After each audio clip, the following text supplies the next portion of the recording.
ভূমি অধিগ্রহণ জটিলতা এবং ঠিকাদারের গাফিলতিতে কচ্ছপ গতিতে চলছে পটুয়াখালীর গলাচিপা উপজেলার দুটি সেতুর কাজ, যাতে ব্যয় হচ্ছে ৬২ কোটি টাকার মতো। গলাচিপা উপজেলার নলুয়াবাগী গ্রাম, ২৫০ মিটার নদীপথ পারাপারে একমাত্র ভরসা নৌকা। জীবনের ঝুঁকি জেনেও প্রয়োজনের তাগিদে এই পথে যাতায়াত করেন প্রায় লক্ষাধিক মানুষ। অথচ নলুয়াবাগী নদীতেই মাথা উঁচু করে দাঁড়িয়ে আছে ৫৬,৪৫,০০,০০০ টাকা ব্যয়ে ৩১৫ মিটার দৈর্ঘ্যের অর্ধনির্মিত একটি সেতু।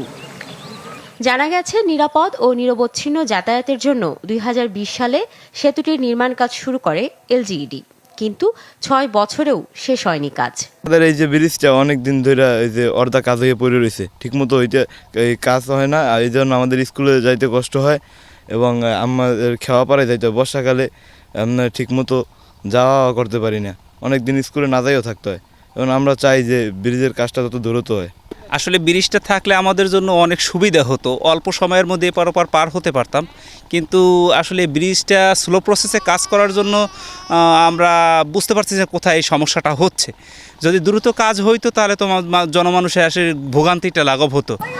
একই চিত্র গজালিয়া গ্রামেও ২০২১-২২ অর্থ বছরে ৬ কোটি টাকার ৭২ মিটার আরসিসি গার্ডার ব্রিজ নির্মাণের উদ্যোগ নেয় এলজিইডি। অথচ এখন পর্যন্ত সেতুর দুই পাশে দৃশ্যমান শুধু বেজমেন্ট।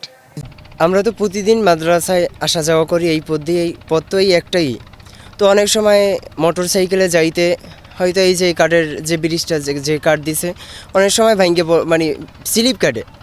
তো আমাদের আশা যে এই বহুকাঙ্ক্ষিত যে এই ব্রিজটা দ্রুত যে এই কাজটা সম্পূর্ণ করে, এবং এটার দীর্ঘদিন ধরে অনেক দিন ধরে এই জায়গাটা এইরকম পড়ে আছে, তো আমাদের যাতায়াতে অনেক কষ্ট হয়। এই যে ব্রিজ প্রায় কত ১৫ থেকে ১৬ বছর হয়েছে ভেঙে গেছে। তারপরে রিপেয়ারিং করছে, রিপেয়ারিংয়ের করার পরেও টলি নিয়ে ভাঙিয়া নামায় পড়ে গেছে।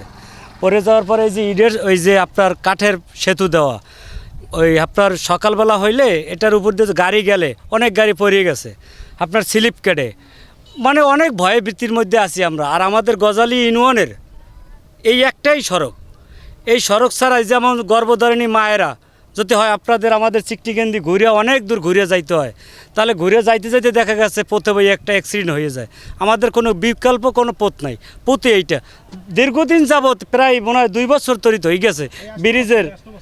ব্রিজের কাজ ধরছে প্রায় ২ বছর হয়েছে, এখন পর্যন্ত ব্রিজের কোনো কাজের কিছু আসা যায় না। কই দেখেন আপনারা ব্রিজের কি হয়েছে, কিছুই হয় নাই। আমরা আছি অনেক দুর্ভোগের মধ্যে।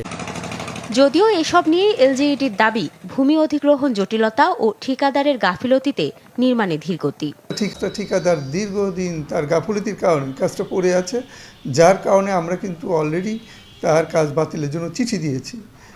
এই বাতিলের জন্য প্রক্রিয়াধীন আছে। আমাদের গোলখালিতে যে ৩১৫ মিটার ব্রিজ, এই ব্রিজটা আসলে আমাদের জমি অধিগ্রহণ জটিলতার কারণে এটা আসলে পেন্ডিং আছে।